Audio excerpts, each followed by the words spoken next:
no one really cares about second place. And to the champion goes all of the glory. If you win on Sunday, you sell on Monday. This is the mantra that entire brands have been built upon. Lotus, Ferrari, McLaren. Even Ford revitalized its entire image by smacking down the prancing horse with the GT40. Mazda became the pride of Japan when its 787B screamed across the finish line of Le Mans. You wear Nikes because LeBron does. You drink Red Bull because Max Verstappen says so. And in the early 90s, you bought a Skyline GT-R because it didn't fucking lose. Today, the R32 GT-R is a balanced, fun little sports car. Capable, understated, and full of potential. In the 1990s, it was unstoppable. In racing form, the R32 GT-R obliterated anything it faced.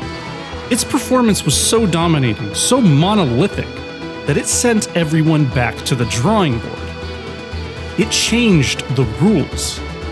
The third generation GT-R saved a struggling Japanese company and catapulted them into one of the most respected names in the sports car universe, all thanks to a top secret project known only as 901. Nissan created a monster. Its name was Godzilla, and this is how it was born.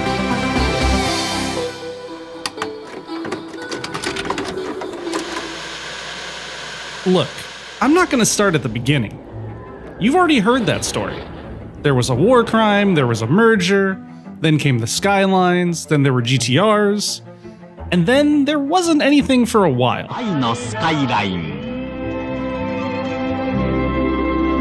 No. Today, our story begins in 1984. You see, Nissan was struggling.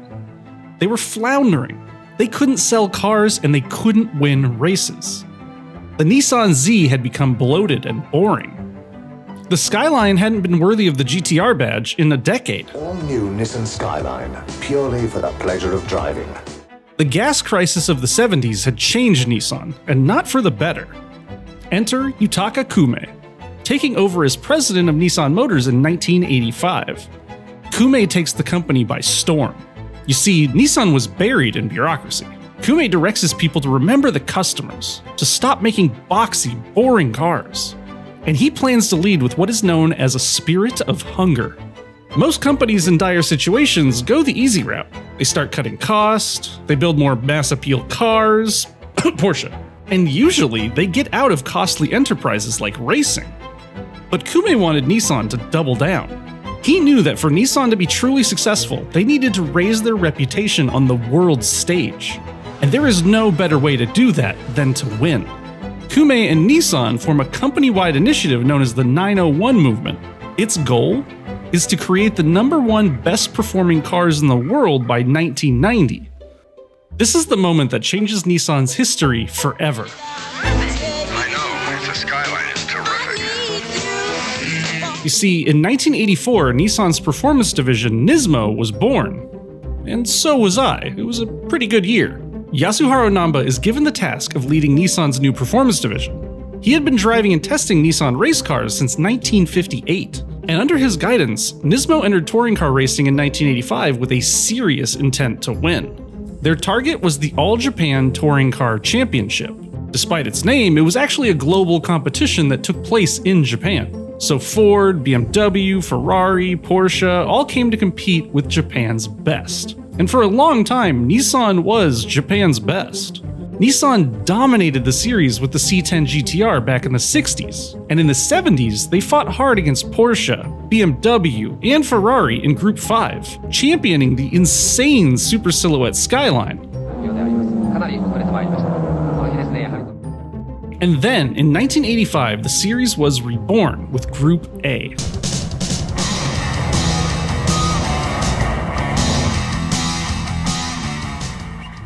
Group A, for those that are uninformed, is related to Group B. You know, those wild rally racing monsters everybody loves? You see, the FIA organization has specific classes or groups for racing cars, on or off-road. Group B was the more unlimited class, and Group A had tighter restrictions. They were cars that closely resembled the ones consumers could buy from dealerships. They had limited modifications, factory body panels, which means that they were a far more effective sales tool for Nissan. If racing fans could see a car that they could actually buy winning races, and it was defeating global superpowers like Ford and BMW, they would sell those cars. That is, if they could win. And in the Nissan 600,000k Enduro, Skyline went all the way to prove that it really is the winning Aussie 6. Very nice. Very. And you see, that was the problem. At the time, the GT-R name was all but a distant memory for Nissan. The Nissan DR30 Skyline had been successful in the Group 5 racing series, but Group A meant it had to come in largely stock form. So gone were all the wild aero parts, and the DR30 could not keep pace. In the 1985 season, it struggled to compete with the BMW 6 Series, Honda Civic Si, the Turbo Volvos, and even the Levin Corollas. Then, in 1986, Nissan debuted the DR31, the first RB-powered Skyline. It was boxy, it wasn't very inspiring, and today it's pretty much all but forgotten. But it did take home the top spot in its very first race of the JTCC. And thanks to some weird scoring structures in the series, it won the overall championship in 1986. The team at Nissan starts to feel the electricity of victory. But that moment is short-lived. As the years go on, the series gains popularity and competition heats up. More international manufacturers start joining the fray. The E30 BMW M3 is released upon the tracks of Japan. Ford fields the Sierra and begins to win races. The podiums of this Japanese championship begin to be almost completely dominated by foreigners. Nissan's grasp on the top spot begins to weaken. Japan as a whole starts to take a back seat in its own championship. To truly dominate Group A, Nissan knew they needed a new car. And for that, the 901 movement needs to show the world what Nissan is truly capable of. Nissan technology versus the bottom line. Thanks to the efforts of the 901 project and Kume's leadership, mid-80s Nissan was a technology powerhouse. And it culminated with the reveal of the Nissan Mid-4, Nissan's ambitious take on the word supercar, a mid-engined wedge-shaped sports car that might make some fans of the NSX question if maybe Honda copied some of their homework off of Nissan in the 80s. While it is a crime against humanity that the Mid-4 and the Mid-4 II never made it into production, as a result of its development, Nissan had a proper all-wheel drive system to implement into its new Halo car. They even had a revolutionary four-wheel steering system, and thanks to Kume and his devotion to catapulting Nissan to the upper echelons, they had the vision they needed to not just make another Skyline, but to bring back a legend.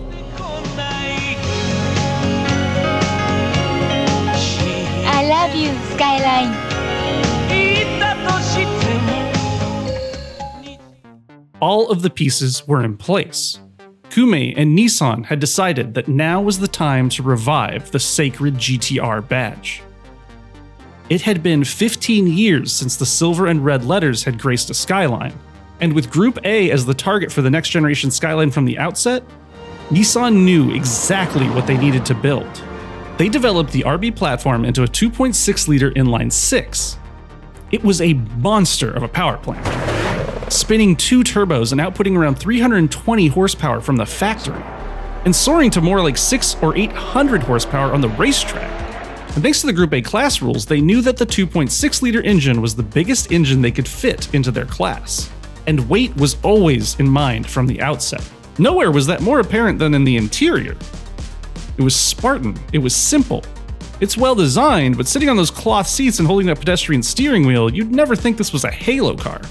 But the R32 GT-R was strictly business. You would have thought if you were designing a car to take on the Porsche 928 and the Ferrari 355, you'd make it look just a little bit more exciting than this. Its body design was simple. Aerodynamically, it was an improvement over the boxy Skylines of the 80s. and they had made panels out of aluminum to stay within the Group A weight target. But visually, it was still a modest car in all regards. Only a small wing and a couple of ducts let you know that this was a performance piece. But underneath that modest outward appearance, spinning beneath the muted gray carpets, laid the secret weapon that was the key to the GT-R's success: the ATTESA ET-S system. Distributing that much power through 4 rather than 2 wheels allows the use of radical horsepower. Nissan's engineering team had been paying attention to what was going on in the world of sports cars. To them, Porsche had built the best handling cars on the market, and their 959 was the most advanced road car ever built. So they bought one and tore it to shreds. What they found underneath was the secret to its success: its all-wheel drive system. Look, all great art is stolen in some way. If you're not taking cues from the competition, you're not gonna win. So Nissan did exactly that. They employed a similar electro-hydraulic clutch to distribute power, but unlike the 959, which always sends power to the front wheels, giving it too much understeer for Nissan's taste, the GT-R's all-wheel drive system would only engage the front wheels when the rear wheels lost traction. It utilized computers and G-force sensors to deliver power exactly where and when it was needed. The result was supreme power delivery to the rear wheels, rocketing the GT-R down a front straight and giving the car more oversteer, better driving behavior in turns, but delivering unparalleled grip in any situation. It was the best of both worlds. While the RB26DETT gets all the glory today, it really was this ATTESA system that made the GT-R special. But not even Nissan themselves could have predicted how this combination of power, technology, and low weight would dominate. In 1990, a GT-R pulled up to the start line on a racetrack in Japan. Its competitors are staring at its 4 round red brake lights.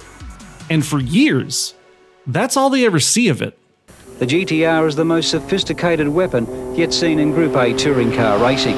In sports, rarely are there dominant performances, and when they happen, they make history. Gretzky, Ali, Jordan. But you see, all of them suffered losses. The R32 didn't. For years in Group A, in every race, the GT-R crossed the finish line first, leaving the best of Ford, Honda, and Toyota in the dust. Not just taking the top spot, but typically filling the entire podium. For the 29 races in 1990 to 1993, in Group A, driving an R32 was practically cheating. The results cemented Nissan as the performance car king of Japan. It fought off the foreign adversaries that had been making a mockery of them on their home turf. It rebuilt the honor of Japanese motorsport, but it wasn't just Group A. In 1991, it took home the trophy in the Spa 24-hour race. It dominated the Bathurst 1000 in 91 and 92. It went on to champion Group N racing as well. In 1989, Best Motoring set a Nürburgring lap record of 8 minutes and 22 seconds. This was the fastest production car for sale, period. But it was the GT-R's performance in Australia that finally earned it the name Godzilla. Godzilla is a funny name. It sounds menacing, brutal. Thanks to the movies, it conjures up images of entire cities being melted with fire. But the word itself means gorilla whale, which, come to think of it, kind of fits. In the early 90s though, the movie dinosaur was a pop culture icon globally, a sort of mascot for Japan to the outside world. So, when the R32 GT-R came to the shores of Australia and laid waste to everything it competed against, spitting fire and screaming like a demon, it was only natural that the local Aussie press gave it the nickname Godzilla. In this era of technical one-upmanship between nations, it seems Nissan has outperfected Ford's near-perfect Group A car. The GT-R uprooted the reigning king of Australian touring cars, the Ford Sierra. The Sierra had just as much power and weighed less, but it couldn't keep up with the R32 as it catapulted on corner exit thanks to the ATTESA system. Godzilla's reign was so supreme that the Australians demanded it be removed from competition, separating it from the Fords and Holdens. Which, yes, this is the key moment that goes on to create the Australian V8 supercar series. The R32 GT-R was finally the true successor to the GT-R name, Not since the 60s had a Japanese car earned so many trophies, had become such a terrifying performer. Kumi and Team Nissan's plan had worked. The 901 movement had done exactly what it had set out to do: create a car that would win on Sunday and sell on Monday. And sell it did. If you're looking to buy yourself the right car, come to Trophy and Mesquite, we're not too far. We got Nissan cars and trucks, so don't be shy. You can buy them from a lady. You can buy them from a guy. From the outset, Nissan knew they had to make 5,000 units for Group A homologation. But not even they could predict the reaction from the Japanese public. The GT-R was back, and it was destroying the competition. Everyone had to have one. They blew through those 5,000 examples in mere months, going on to sell over 40,000 R32 GT-Rs over its production run.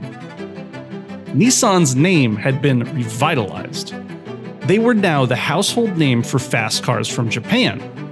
The 901 movement had created the new twin-turbo 300ZX, a luxurious rocket ship with 2 turbos and world-beating performance. They had spawned the Nissan Silvia, a lightweight, practical sports car with unlimited potential. The Pulsar GT-R, a rally-inspired hot hatch that never got the credit it was due. And most importantly, they had created a monster that laid waste to the world stage, that not only rebuilt the reputation of a car company, but of the Japanese automotive industry as a whole. Worldwide, everyone had a new name to fear, and that name was Godzilla. Thanks for watching. Check out my other videos, subscribe, and have a great day, friends. See you in the next one.